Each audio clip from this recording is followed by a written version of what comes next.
Money FM 89.3, the best of Saturday mornings. Singapore Homebrew on Money FM 89.3.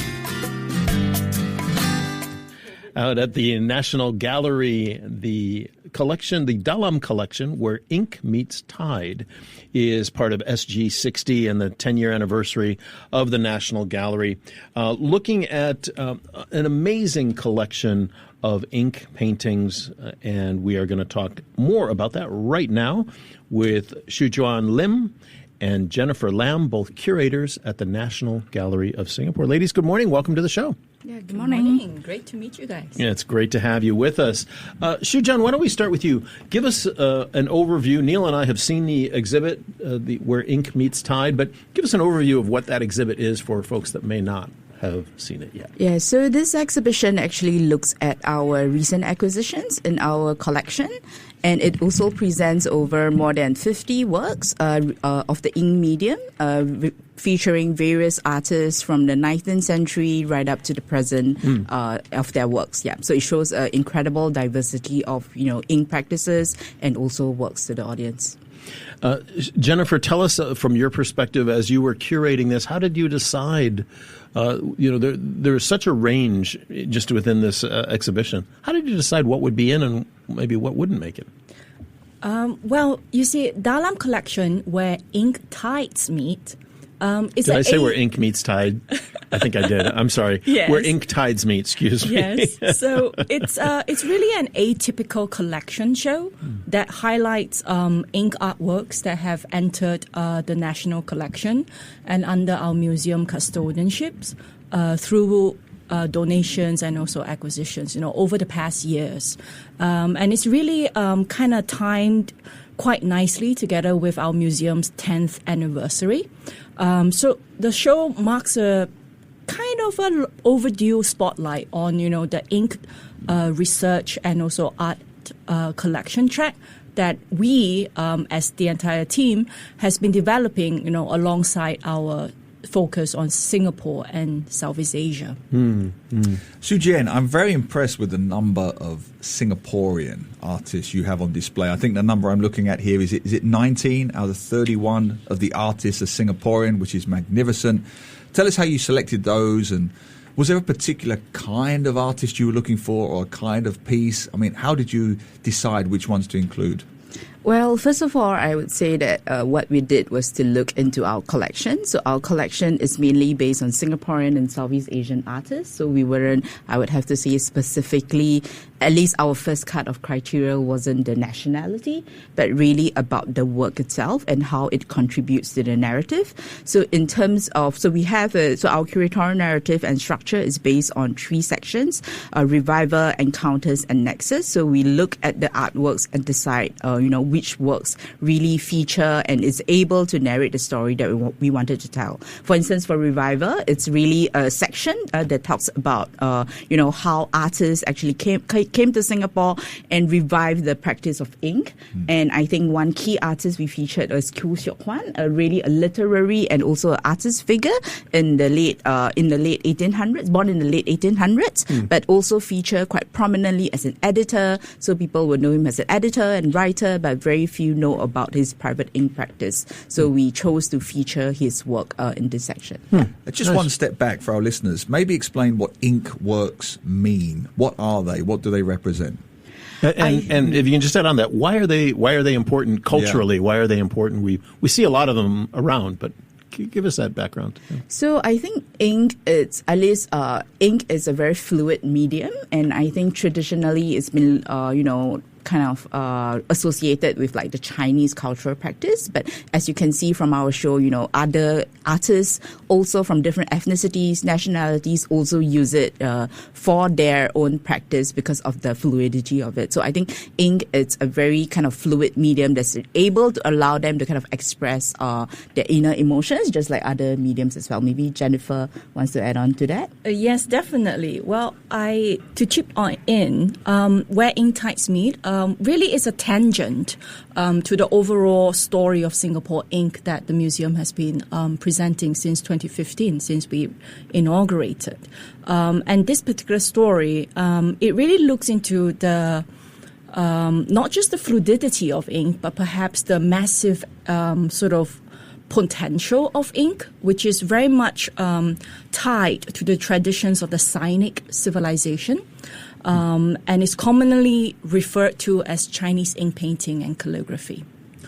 But in this case, we have seen that it's not just from the Chinese tradition, right? That it has come from many others.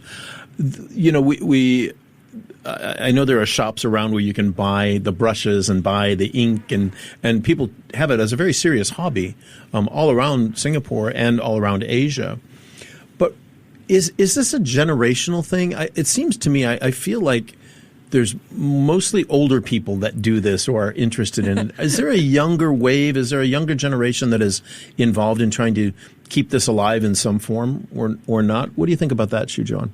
Yeah, I think there is a younger generation. I mean, I've been to exhibitions like the Xiao Tao Society exhibitions. I see like a lot of young people. And I think in terms of like ink as a practice, I've been told that it's a meditation, it's meditative. Yeah, okay. Just writing. It need not even be the Chinese script, but just really the act of, perhaps preparing the ink, perhaps like dipping your brush into the ink. And I think that's what some of the other artists also in the show also, use it for as well. Yeah. Jennifer, and we're talking with Jennifer Lam and Xu John Lim, both curators at the National Gallery, about the Dalam collection, Where Ink Tides Meet. And I want to make sure I get that right. Jennifer, when you look at the medium, traditionally it was a beautiful picture of a Chinese background, perhaps mountains in fog, and then maybe some sort of a poem or something like that. That's my interpretation of my Western interpretation of it. What these days and in the collection, what's the imagery? What are the words that are on? Because some of them are quite interesting and atypical from what some of the historical ones look like. Well, the story of ink, really, it starts off with the tradition, as you just shared, Glenn. But it also went on to where, as artists, as this sort of culture and civilization grows and the different cultures cross over. For example, concrete examples, an artist from outside of the world heads over to, like, say, Europe, to study. This is like in the early 20th century. And from there, they brought back different views of modernism and what contemporary art in their sense means. And from there, they kind of inserted that into the practice or into the visuals. So we see more simple lines. We see more, for example, there's this particular work, you remember, there's this two cats sleeping on a slab of stone. Neil, you saw it too, yeah? So for that, it's really no longer traditionally ink in that sense, because the way that these two cats are being remembered or depicted, it's not traditional in that sense. It's really much like a modern or Western painting.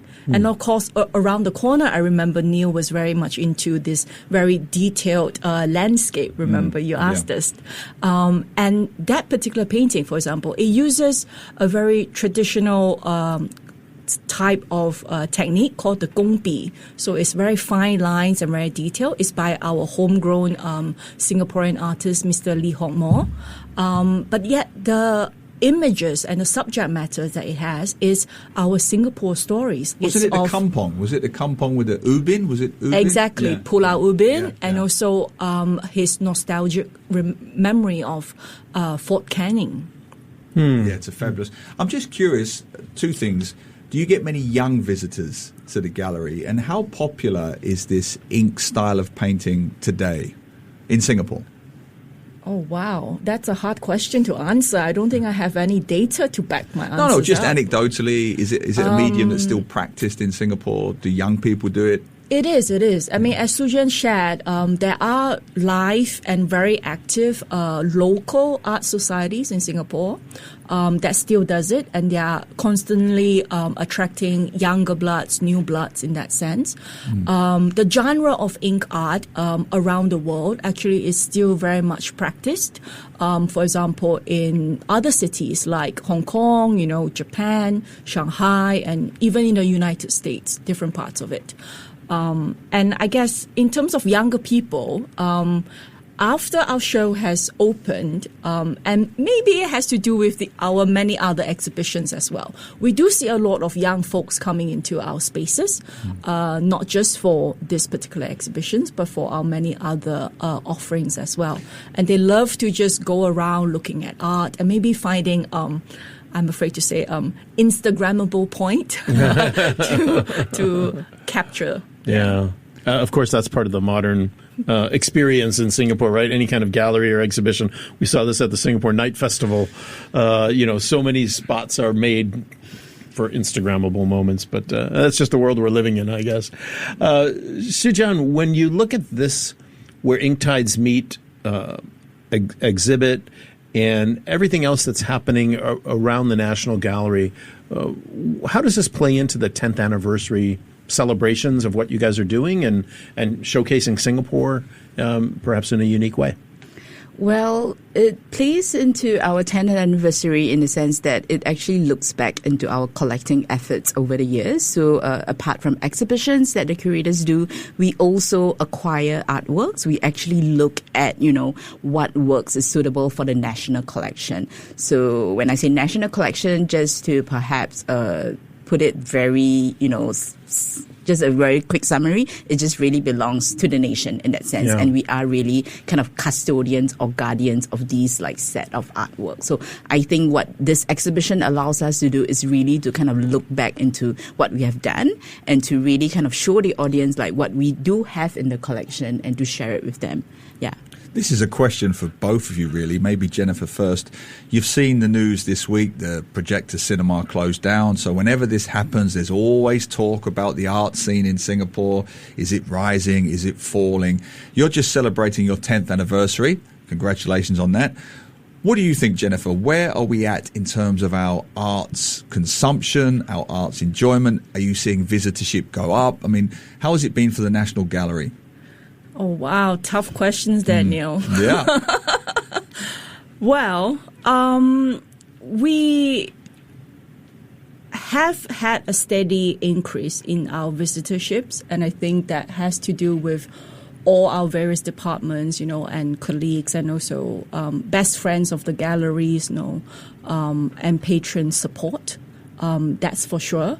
And if you're asking me about funding-wise, really, the arts really needs patronage, not just from the government, but from individuals, philanthropies, every dollar do count. Yeah. And that's why actually in our museum, our colleagues are preparing for our annual fundraising gala as well. Oh, get a little plug in there for the gala. That's excellent. Sujan, I'm going to give the last word to you. What are you hoping that people will take away from this after they go to see the Dalam collection? So I'm hoping that people will be able to come and really kind of enjoy and understand the diversity of art and really kind of take a look at it and kind of understand what some of these artists have actually gone through. And really in terms of exhibition design, we've also tried to make it very kind of interactive and also aesthetics, perhaps for Instagrammable moments. But more than that, we really hope that people will really just come and perhaps go away with a name or two or an image in their brain. Yeah. The exhibition at the National Gallery is called the Dalam Collection, Where Ink Tides Meet. It is running until the 16th of November, showcasing over 50 works from the National Collection, a large majority of which are on public view for the first time. Sujan Lim and Jennifer Lam, both curators at the National Gallery. Thank you so much for being with us today. Thank you. Thank you. Thank you. To listen to more great interviews, download our podcasts at audio.sg or download the audio app. That's AWEDIO, audio at the App Store and Google Play.